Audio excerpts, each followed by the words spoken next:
સુરત શહેરના વિકસતા વિસ્તાર એવા પાલગૌરવ પથથી ભેસાણ રોડ પર આજે એક માર્ગ અકસ્માતની ઘટના સામે આવી છે। મેટ્રો કામગીરી માટે લગાવવામાં આવેલા લોખંડના બેરિકેડ સાથે એક ડમ્પર ધડકાભેર અથડાતા અફરાતફરી મચી ગઈ હતી।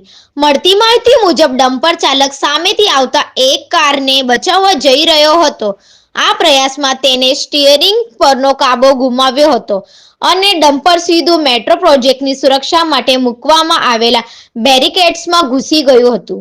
ટ્રાફિકની સમસ્યા અને વન વે હાલ આ રોડ પર મેટ્રોની કામગીરી ચાલી રહી હોવાથી એક તરફનો રસ્તો બંધ છે, જેના કારણે વન વે રોડ પરથી જ બંને તરફના વાહનો પસાર થઈ રહ્યા છે।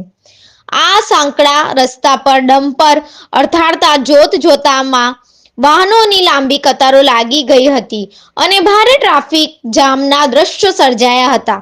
સદનસીબે આ ભયાનક અકસ્માતમાં કોઈ જાનહાનિ સમાચાર નથી। ડમ્પર ચાલક અને અન્ય વાહન ચાલકોનો આબાદ બચાવ થયો છે, જો કે બેરિકેડ્સ અને ડમ્પરને નુકસાન પહોંચ્યું છે।